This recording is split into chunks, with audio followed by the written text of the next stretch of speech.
and welcome back to Rochielin. Today I'm coming to you from a compound town in the cockpit country in a parish you know as St. Elizabeth, Jamaica. This town is the home to Maroons, which are an indigenous group of people here in Jamaica, and they're a sovereign group of people, meaning they have their own laws, they're independent from Jamaica, they have their own leader, etc. And speaking of leader, they just recently elected a new leader, February this year, 2021, Chief Richard Currie, who we met last year in November on this channel. So today we're here to do a follow-up with Chief Richard Currie, and we're gonna learn some more about the Maroons, and we're gonna go through a day in the life of what the chief of a compound town does. So that should be interesting. If you are interested, definitely keep on watching. Remember to like it before we start watching, share the video because it's gonna be super interesting. Comment, leave a comment below, and subscribe to the channel. Let's get into today's video. Let's go.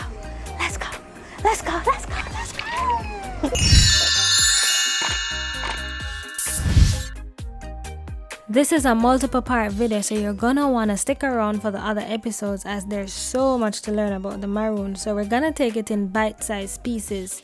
In future episodes, we'll go to the sacred ground of the ancestors, explore the caves that the warriors hid in during the war, and so much more. So just keep on watching and remember to subscribe. Let's go.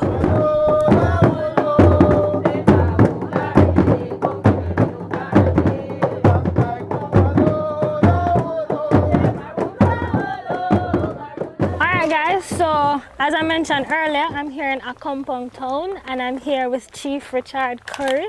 And I say thank you for having me back. It's my pleasure being here. Of course, welcome, and thanks for coming again, you know.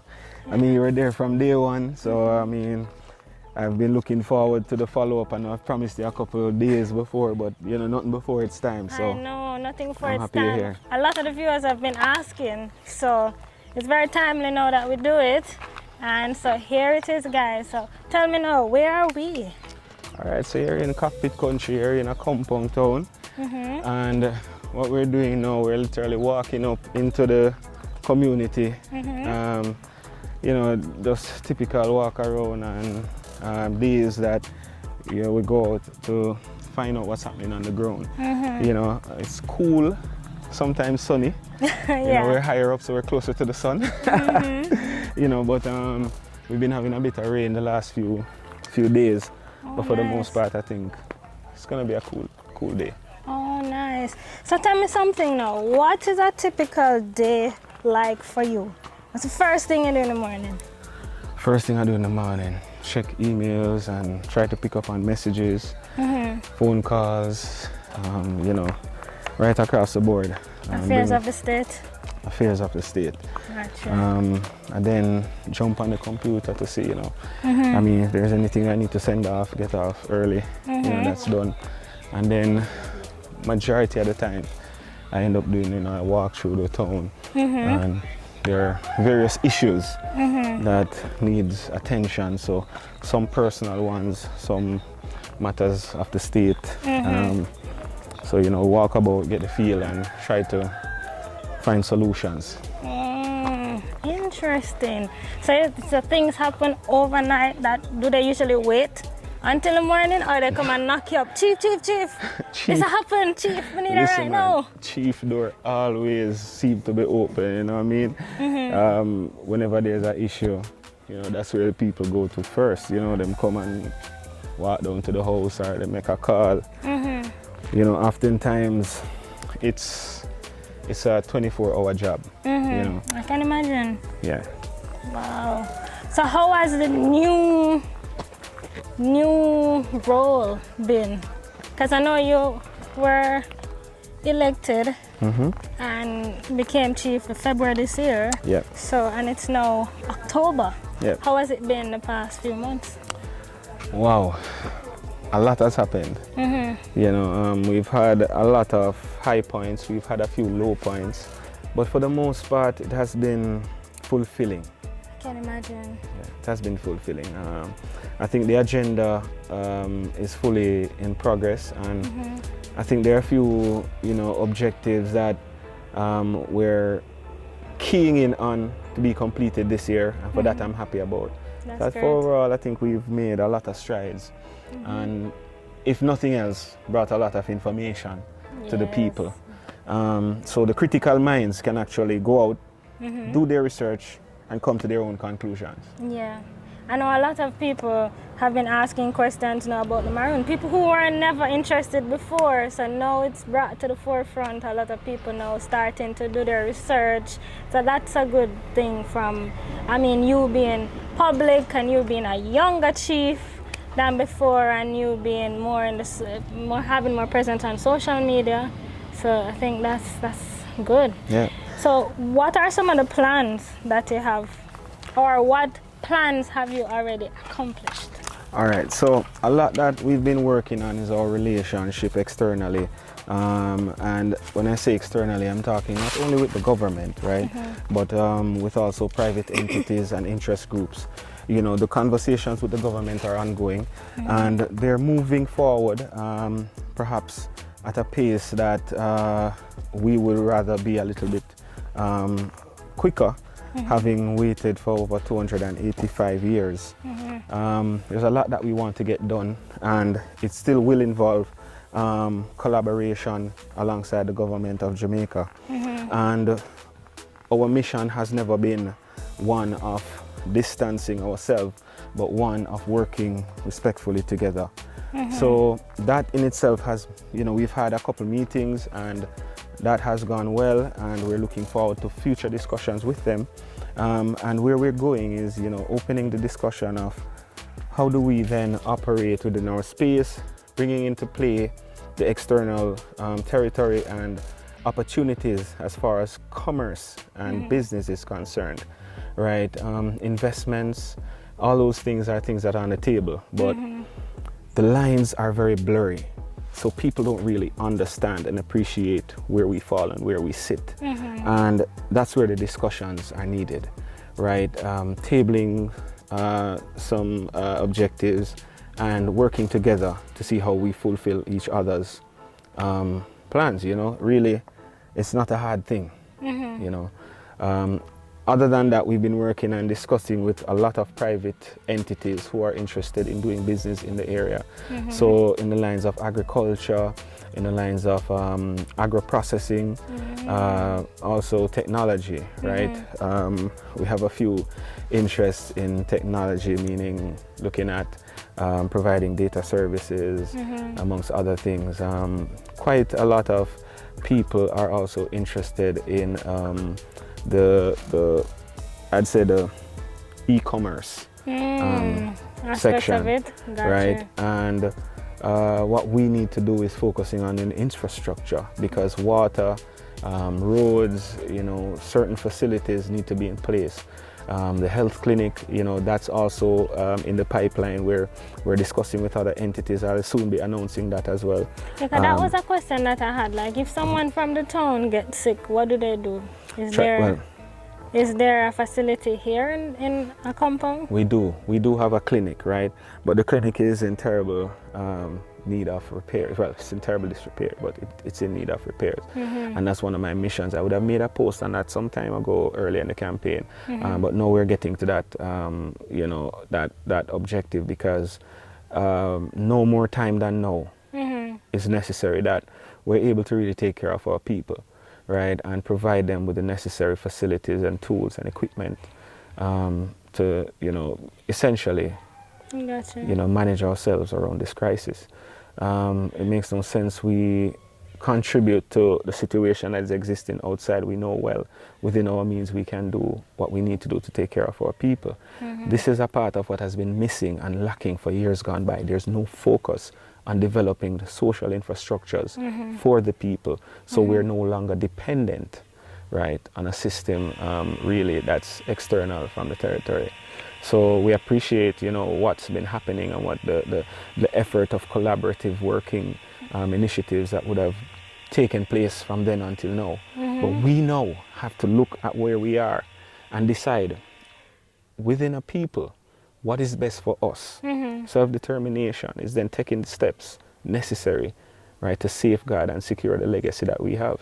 And that's what my mission is about. Sounds great. So a couple of things. Back to the health aspect of things. So one would think that if a Maroon gets sick, that there are some healing powers somewhere here, and they don't necessarily go to a clinic or a hospital or a doctor or something of that sort. I've gotten several questions from my viewers about that. So you're saying that is it a mixture? Or I mean, let's be practical here. I mean, there are illnesses that may require, you know, additional assistance or attention. We are grown off the traditional medicine, the ways, and when I say traditional, I'm talking real herbs, bush. And we've never diverted from that, right? So you'll find a lot of people here who have ailments. Some of them are suffering from different illnesses, but they never ever go to the hospital or go to the doctor. But them have a bush where them take for this and another bush where them take for that. So they've, you know, they've nurtured themselves back to health. And that's been a practice, and that's what's passed down years and years and years to what we know now that has transitioned into the pharmaceutical industry. Because what you get in those pills is the watered down version of what you get from the plants. And a lot of them are synthetic as well. So we tend to practice our bush medicine. Turmeric, you know, is one of the findings they picked up the other day. Showed significant, in tests showed that it had significant capabilities to prevent catching of the and is also used to treat patients who are suffering from. Interesting. Right. Speaking of that, are there any known cases here? Not at the moment. I know a few weeks ago there was one case out in another adjoining district, but not here in a compound. We have not had an official case of COVID in the community since the onset of the virus. Do people go out of the town, really? Yes, not a lot, but yes, people do actually go out to, you know, do business, to go shop, you know, little things back and forth. Some people also work and go to school outside of the community. So do people come in? Are people allowed in? People are allowed in. There have been people who have come here, who have done their part to help build this community, who have settled in the community, who have been made honorable citizens. Awesome. And we appreciate people who bring development and advancement to our community. We have no room for dormancy or stagnation. We've already experienced that, you know, and what I'm looking for now is productivity, self-development, personal development, and community advancement. That's great. And as we're passing by this Accompong Basic School, interesting. Yes. What is schooling like here in Accompong? So currently the programs and the curriculum are directed by the Ministry of Education, and the teachers are hired by the Ministry of Education. Again, we're seeing where these overlaps are happening, again for the mutual benefit. But what I would hope is in the curriculum that is being taught in the schools here, we get a bit more pertinent or relevance to the culture, right? Because I think there's a lot of room for developing the curriculum in that aspect, right? Being in our territory and what we're doing to educate our children and to preserve our culture. There's some working or collaborative efforts that need to take place. Got you. So during this time of the pandemic, is the school open during the days? Do people do virtual learning? What is it like? It's been a challenge. The school has been closed, no face-to-face classes. It's been a mixture of virtual classes. A lot of children have suffered because the data isn't so strong here, as well as access to devices. So, you know, it's interesting. I'll be launching this month, at the end of this month, our scholarship fund. And a big part of that is a tablet drive to ensure that our students are equipped and we're already in discussions with one of the telecommunication providers to provide data and hotspot data access points throughout the community. So, you know, over time we want to develop a system that facilitates continued education of our children, even in this time that we're suffering so much. Everybody's suffering. Yeah. We're not exempt. So if persons in the diaspora or anywhere for that matter that are interested in Maroon culture, Maroon well-being, and they see this video and they're interested in giving some tablets, would you accept? 100%. They could either contact me via email, which is on my Instagram. It's chief at stateofcockpitcountry.org. So that's chief at stateofcockpitcountry.org. And we can move the discussions from there on. So, you know, I also have a GoFundMe, right? It's Projects by Chief Currie, and that has been helping us in renovating our bathrooms, fixing our roads, putting in place. I see one for water infrastructure. Correct. It's the same one. What I've done is repackaged it, right? Gotcha. Because there are several initiatives that need to be undertaken and completed. It's not just the water. The water is, of course, the main one, you know, but the capital outlay that's required to put in place the supply, it's going to be some amount of work to get that together. In the meantime, it will not stop us fixing our bathroom, fixing our museum, and putting in place back our monuments and fixing our roads, and ensuring that our students are educated and ensuring that they have devices, and, you know, the well-being, the clinic, you know, it's the other big project that I told you about that's coming up. You know, we want to totally renovate the clinic and put in place equipment, furniture, and tools to facilitate nurses and doctors who have already offered to contribute their time to helping us rebuild our community. Okay. You know, we're now going through the church here. It's one of the oldest churches in Jamaica. It was actually one of the first here on the island. And, you know, and the gravesite. And the graveyard, right? Kojo over there? No. Kojo is buried in Old Town, which is quite some distant from here, maybe about a mile and a half. Okay, a mile and a half. Give me it in time. Jamaican time. Oh, Lord. But it's a little walk, you know. We recently started this little recycling program, which has been going well so far. Where we sell our garbage, get a little thing for help clean up our community. We have to figure out ways of how we make money, you know, because things aren't handed to us. We have to make do with what we have. And resources and people who show their interest have come here, have actually, you know, took the time out to partner with us. I'm very grateful for them, and those who have contributed so far to the GoFundMe and the projects that we're doing, very grateful. This is the next mission, the clinic, right? And as you can see, it's in a terrible state, right? We want to totally renovate this and fix it up, put in a couple beds and some equipment, and we are actually looking at how we could perhaps expand, because we have additional space in the back and to the sides. You know, we need this. We need this. Yeah. Vital functioning part of our community. The clinic is essential, and we have to get that back up and running soon.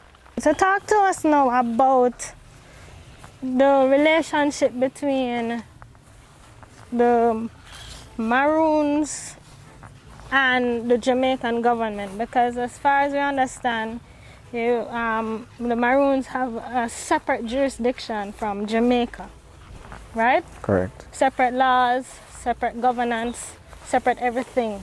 Correct. I don't think people truly understand what that really means. So break it down for us as simple as possible so that we can understand what is it really, how does it work, because you just mentioned even now that schooling is provided by the Ministry of Education, which is under the government of Jamaica. Correct. But you're separate from Jamaica. Correct. So how does this really work?